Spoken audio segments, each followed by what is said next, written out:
Hey, what's up, everybody? Welcome back to the Sales on Demand show. It's me, it's Adam Schneider, your lovable and furry host, who is also a human being and not a dog, because only human beings can host podcasts, and dogs can't talk. I don't know why they went there, but sounded funnier in my head. Anyway, this is episode 122. Today I wanted to talk about 3 principles of real financial freedom. So this is a little bit of a diversity from what I normally do, but I thought, I talk about making money a lot. Let's talk about actually becoming financially independent and dependent from just the system of governance and everything else that's going on around us. If you haven't noticed, the government and the corporate media has been really pushing everybody to start just becoming more dependent on the nanny state. And I cannot think of anything that I hate more than being dependent. Now, being dependent on, my family is fine. I don't have any issues being dependent on my family. But some faceless bureaucrat who at any moment could cut me off, I don't ever want to be dependent on strangers. So that's, this is just something as an entrepreneur I think is really important for us to start digging into. Financial freedom, not just how to make a little bit of money here and there, but how to actually become financially independent. So, yeah, I'm going to be doing a couple of episodes on this, and then we'll get back into some more relevant to print-on-demand type things. But I think this will be interesting content, so I encourage you guys, don't skip this. This is going to be good stuff. So, this week has been a fairly nice and light week for me as compared to the last few weeks before, which were basically morning till night, work. And even though I was enjoying myself in Florida, I still really didn't get to enjoy myself. So right now I'm sitting here and I'm saying, okay, I need to plan some more travel. Got to get my kids out, start building some experiences. Yeah, now that I'm making decent money, I find myself not caring about buying stuff, but caring about buying experiences. And you don't have to spend a lot of money to get a good experience, to get a very valuable experience. So, that's something I'm going to be planning. My daughter is graduating high school this year. Yeah, that's right. I have a daughter who's graduating high school. I just turned 40, so she's almost half my age, and that just feels weird, but it's the reality of having kids young, which is, I'm pretty glad about that. I'm glad I had kids young, because who wants to be 60 and have, babies? That's just, So yeah, it's been a nice light week, but I am doing some serious sublimation at home. So I thought maybe I'd share a little bit about that. I keep running into issues where I have the wrong size box, and this is a small thing, but this is another reason why it's really nice to have other people doing work for you, is because usually they're optimized to do these things properly, and it's really kind of struck home how difficult it is to actually run a physical products business where you're actually shipping products out the door. There is a lot to think about. And it's a real challenge to kind of get all of the little pieces operating together nicely. And I'm about, maybe 80% where I want to be. But that 80% is pretty good. So I've got a nice operation going for sending products to Amazon FBA, which is my major push in the next couple of weeks here. I have got to send as many products as possible to Amazon. I've never been able to do this before. At every other point in my, selling career, I've always just been at the mercy of other suppliers. So of course, other suppliers kind of start shutting down, or they're just not as reliable at this time of year, or they take a long time to ship out, or they're really expensive. So I thought, if I'm my own supplier, I can keep sending products right up until the deadline for Amazon. So I've got another month before Amazon really doesn't accept any more shipments. So I think I'm going to probably be shipping out between 5 to 600 units in probably the next couple weeks here. And I'm starting to get a nice process going, which is quite nice. My basement is still a disaster, fills up with empty boxes and stuff, and it's just not a lot of room down there. I'm only using I've got half of my basement that's finished, half that's not finished, so the unfinished half has got both my gym and my sublimation area, plus the washer and dryer and all that other stuff down there. So it's taking up a lot of room, and it's kind of hard to maneuver sometimes because there's boxes waiting to be shipped out. But it's chaotic order, if you want to call it that. Also, sales are really, really accelerating nicely here. So this is going to be a stellar year. The last 30 days has seen a significant increase in the sales velocity over last year. So last year was all right. I did okay. I was happy, but it wasn't, anything to write home about. Did maybe like $30,000 in sales over Christmas, maybe $35,000. But this year I'm aiming for 90 to 100,000 in sales over Christmas, just the Christmas period. And this is going to take me a fairly, concerted amount of effort, but it's already starting to pay off. Amazon FBA is going to be a major focus for me this year, but also precious jewelry with Gear Bubble is another major focus that I'm kind of zooming in on. It's a different product than what I've ever sold before. So what these are is actual sterling silver and gold plated products that you sell for $50, $60 each, which is quite a bit of money for someone to pay. But if I'm determined to do this, I'm determined to scale up a store. So I launched a brand new Etsy store. So far, it's been going quite well. The store's been running for 2 weeks, and I have not been suspended, which was actually a concern of mine. So now that I'm seeing that that's working out well, I feel like I am on track to really do well this year. I also hired a virtual assistant, which is, again, it makes a huge difference. It makes an enormous difference. And I mean, I just don't think you can build a big business without hiring people. Hiring people is really, it's the difference between a hobby and a real business. Let's put it that way. I mean, you could build a real business by yourself, but you're going to be working a lot. And I don't have a lot of time to spare to run my business.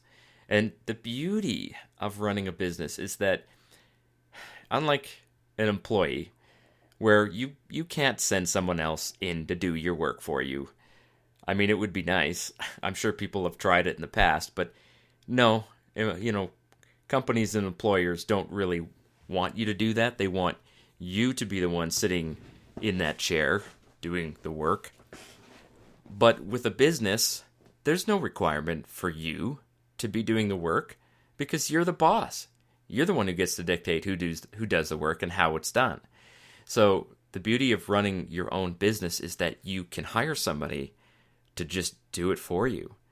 And it doesn't make any difference to the customers, whether you do it or someone else does it. They just want the product. They want a good quality product, of course. So you have to supervise and train your employees. But ultimately, they don't care who delivers it and how it gets delivered. All right. So if you guys want to know more about running your own business, I have a bootcamp series of 5 videos. It's getting started, simple stuff, but I think it's really going to help. If you've ever thought to yourself, I would really like to get into my own business and just try this out. It is very easy to start. It requires almost no money. Almost no money to start a business. You can start it for less than $100. And you don't have to pay me anything. You can join my boot camp by going to salesondemandshow.com/start. Get those 5 free videos, get your Etsy store up and running, and start just trying to make some money online. So let's talk about how sales are going right now. I have a few investments kind of in the pipe. I've got some crypto, of course. I've talked about the crypto bot that I use. Crypto is volatile, so I'm not really like focused on it. I don't know how you can focus on crypto. I mean, it's just so volatile that, it's just not something that I really am super interested in, but I am interested in preserving the value of my wealth. So I've got, almost 6,000 in crypto of various kinds. And I think I'm going to buy a hardware wallet, which is just it's a thing to store actual crypto on. Instead of having it on some exchange or something like that, you would actually have it in your hand. It's kind of like, physical silver or gold as opposed to gold stocks or something like that. Also, I bought some silver and gold. My son has been begging me for like 5 or 6 years to buy him some gold. And I kept saying, okay, I'll try. Gold's really expensive, it's tough to buy gold. So finally I'm like, okay, I have some money now. So let me just do this. So I bought him a 1/10 of an ounce of pure gold. And I mean, this thing is tiny. I mean, it's the size of like a large drop of water on the tip of your finger. And it's worth $300. Well, $300 Canadian. Maybe about $240 US. It's a lot of money for this tiny little, it's smaller than a penny. And it's probably not as heavy as a penny, which is remarkable since gold is actually much more dense than copper or zinc, which is what pennies are made of. So, this thing looks so tiny, but it's just hard to believe that it's worth so much money. So, I don't know about gold as a huge, like investing a lot of money in gold. I'd like to own some, and I think silver is going to be a better play for me. I bought, a couple of tubes of silver coins because they're fairly cheap. They're, I don't know, $30 each, maybe, $37 Canadian, and that includes shipping. So I'm like, okay, I'll just take a little bit of money every month and I'll just buy like a tube of silver coins, right? So they come in these tubes of 25 and you just have them there. And of course, if you needed to trade silver, it would be a lot easier to trade silver with people than it would be to trade gold, because obviously gold is massively valuable compared to its weight. So you're not going to be like, oh, hey, I want to, buy some fuel from you. So I have this, gold coin here that's worth $2,000. That would just be impractical. But a silver coin would buy you a tank of gas, right? So that would be kind of cool. Buying gas with silver, I'd be down for that. Or Bitcoin. I think at some point we're going to be using unconventional money. So this week, of course, I'm going to be talking a little bit about principles of, real financial freedom. I've got 3 of them here for you. And I'm going to continue on this vein for a few weeks because I think this is something that entrepreneurs need to start thinking about, especially this year. Now, I know everybody has predicted doom and gloom. Like, I was listening to I want to call him a podcaster, but it wasn't really a podcast because this was before podcasts were really a thing. It was a radio show, and it was a fellow named George Gordon.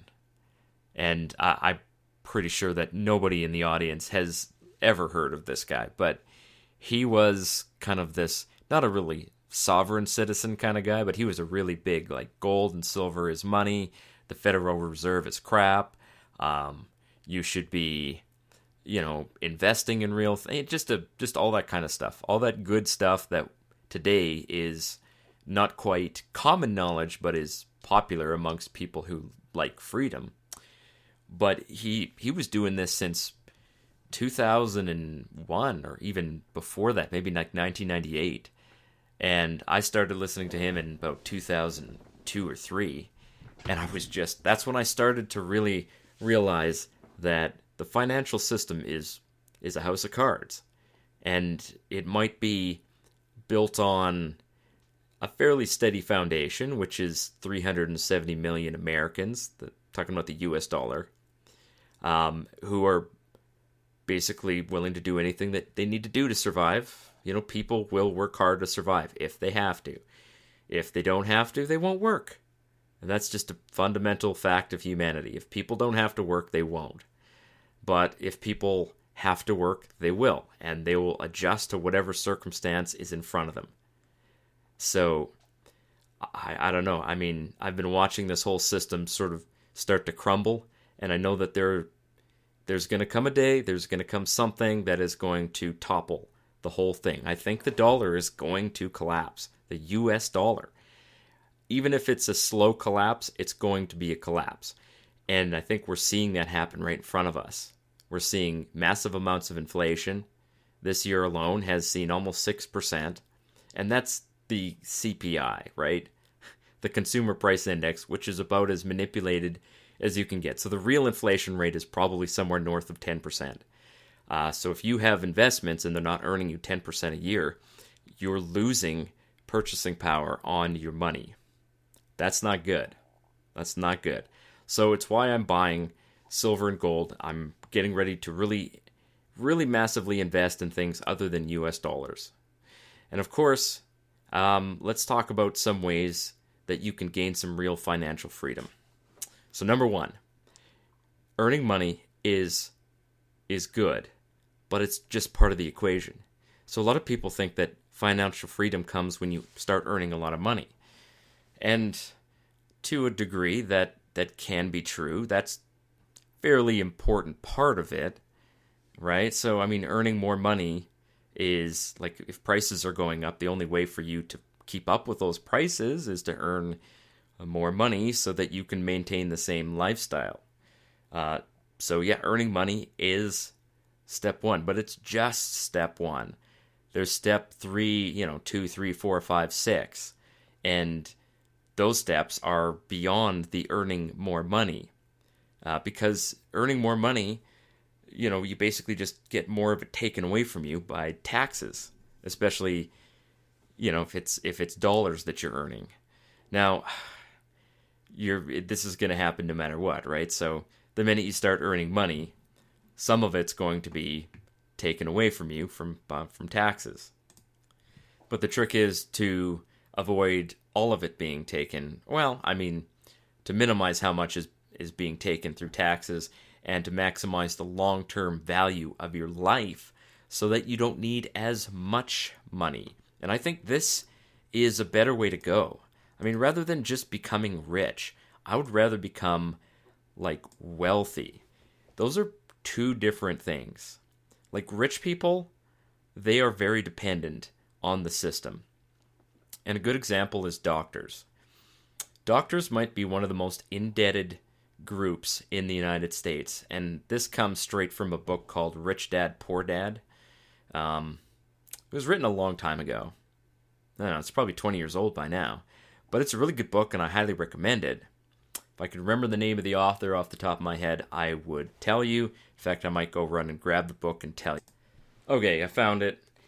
It is by Robert T. Kiyosaki, who, that's a name that I'm not super familiar with, but he wrote Rich Dad, Poor Dad, and he also wrote a follow-up called Rich Kid, Smart Kid.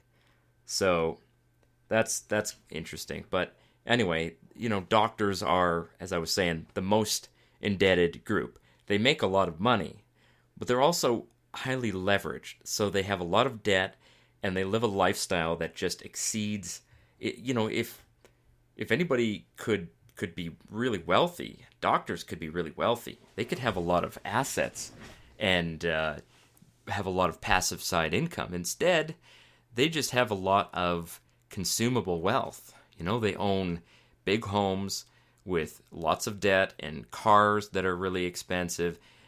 Those kinds of things are what I call basically consumable products, right? A car is really a consumable. It's not an appreciating asset, as most of us should know. I feel like most people should know that a car doesn't appreciate. I mean, unless it's a classic. But even then, it's not something that is necessarily recommended as an investment, because there are carrying costs, right? You know, if you have a really nice car, you got to have somewhere to store it. You've got to maintain it. You know, every time you drive it, it starts to degrade it. It's just not something that is a good investment. Although you need it, it's not an investment. It's a drain on your finances. But it's obviously something a lot of people want.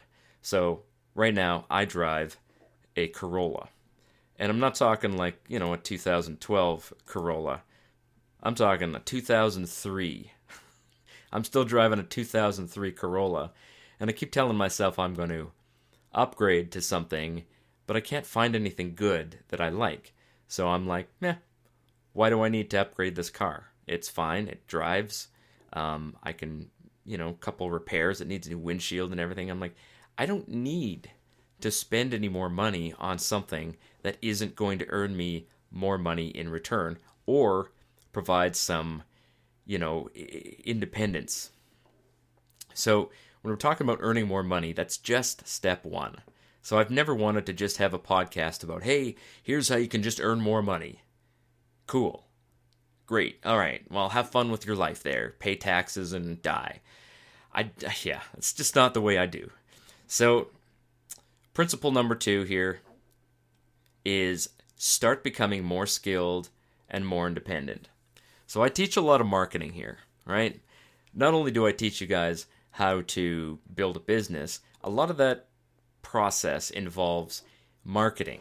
Not just marketing products that you create, but marketing yourself and becoming a better marketer. There are fundamental principles of marketing. And these principles can be applied to any business, whether it's an online business or a storefront. I mean, I know that we all think that storefronts are kind of dying, and I've even said this.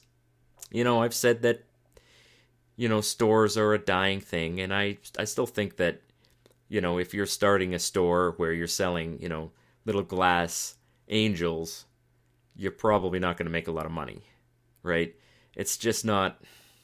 People are not going to stores to buy their gifts and little trinkets, but they are still going to buy groceries, and I think that stores they're never going to go away, right? People still want to go and touch products. They want to lift it up, and they want to see it, look at it, and then walk out the door with it. So I don't think that's ever going away as a thing.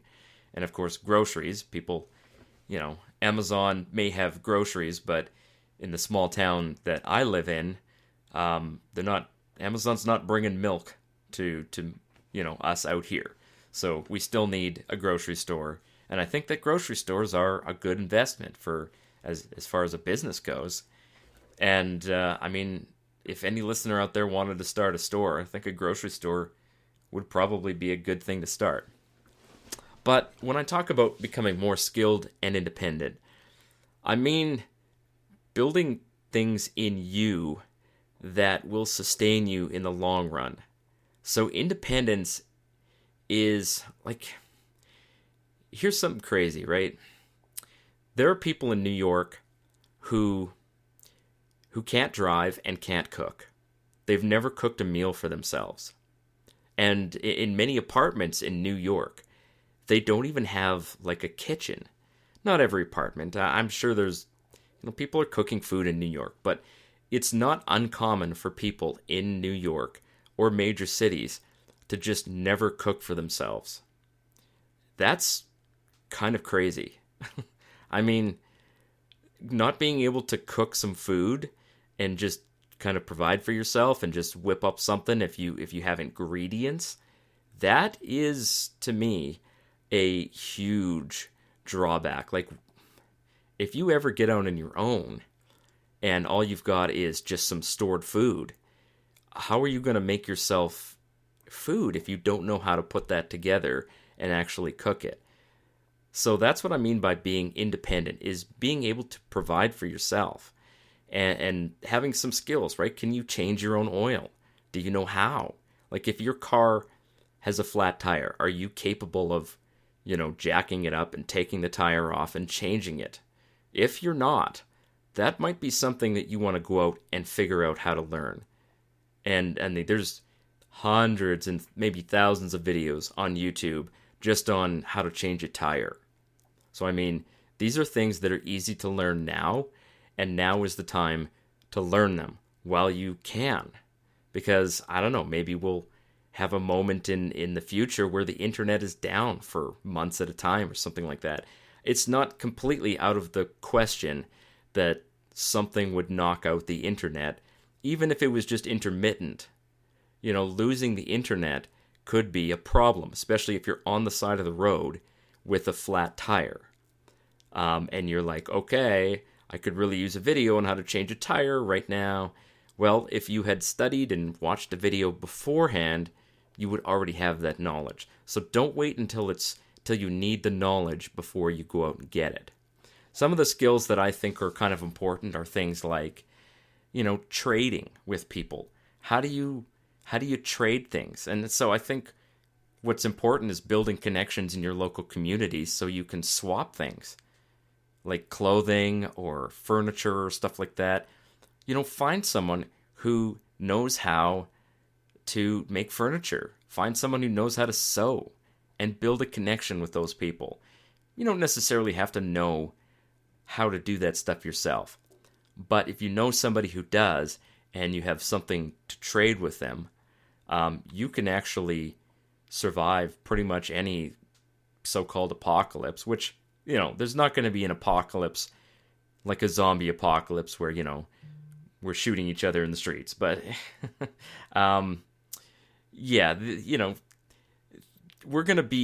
there could be some decentralization coming up, right? We might lose access to some of the technology that we've become accustomed to. Maybe we'll have to be without, paper money for a while. Maybe there'll be hyperinflation, something like that. Even so, even without any of that, it is just a good idea to become less dependent on the system. Build your own system. Build your own network in your community. And this is why I love living in a small town. I'm going to talk more about this next week. Where you should live to build this kind of independency and how you can go about doing it. But I think building connections with skilled people and becoming a skilled person yourself. So maybe you buy a few power tools and you learn how to cut some wood. Or you buy some seeds, you learn how to plant them and grow some food. This is something I've wanted to do much more than I have been able to in the last, few years here. But I have the skills to do it. I know how to grow a garden. And I built that when I was on a farm. So I know how to raise chickens. I know how to shear a sheep. I know how to, help a cow give birth to a calf. I have those skills, and if I need to use them, I have them, and I can use them again. So that's point 2. So number 3 is save and invest. Literally every penny that you can spare. So now is not the time to live like a doctor. You don't need to be living like you're a wealthy, rich guy. I have started earning more money in this last, year than I have ever seen in my entire life. And it's awkward for me to even talk about this because I'm just so used to being middle class, even lower middle class. And just, there was a time when I had to go and pick bottles out of a garbage can at a gas station to take those bottles to the bottle depot, 10 cents per bottle, to buy some gas to get to work. I didn't have enough money to get to work. And I'm like, I got to make this happen one way or the other. So I went, I picked bottles out of the garbage can. I, collected a half a bag, enough for $5 or $6. It was enough for gas to get me to work. And I think it's probably payday. So I just needed a little bit of money. But I did what I had to do to make that happen. And my kids often reminisce and say, yeah, remember, Dad, when you had to come and borrow money from us every now and then? I'm like, yeah, I remember that. It's not a pleasant memory, but it is a memory. And it's not like it's that, long ago that happened. So the fact that I'm making much more money now is strange to me, but it is a reality. So I'm not going to say that I have maintained the super frugal lifestyle, but maybe our lifestyle has gone up by 10%, whereas my income has virtually doubled. And I'm taking that extra money and I'm just reinvesting it in things that are going to have long-term value. So rather than going out buying a bunch of cool toys that are going to depreciate, like I said, I'm still driving the same car. And it's an old car, and it's like, if you saw this thing, you'd be like, this is literally junk. But it works, it drives, and it's all I need for now. So I'm not going to replace that until basically I have to. And that's basically point 3. Is like, just save and invest literally every penny you can spare, because you're going to need that money someday. And even if you don't, it's going to be there for you. That purchasing power is going to be preserved, but only if you put it somewhere that is going to preserve the value. So I'll talk about some of my favorite investments probably in one of the upcoming sessions here. We'll talk about, the kinds of things that you can invest in, not necessarily to make money, right? Investing isn't really about making money. Investing is more about preserving the value of the money you already have. So I'm not talking about going out and becoming a day trader and trying to just make a living in investing. I don't think that's something that many people should do. It's just not reliable, and honestly, it doesn't really add anything to the world. I think what's more valuable is building a business that creates value and then taking the profits from that and reinvesting those profits so that they'll be there someday, either for you or for your kids or family members or somebody, right? So you're going to preserve that value so somebody can use it. All right, well, that's it for this week. Appreciate you guys listening. Don't forget, you can always go to salesondemandshow.com/start and join my email list. I don't send out a ton of emails, so you won't see me pestering you and hounding you like, oh, buy this, buy that, or whatever. I probably email like once every couple months or something like that. So pretty seldom emails. But if you want to keep in contact with me, that's the way to do it. And we'll see you guys next week. Cheers.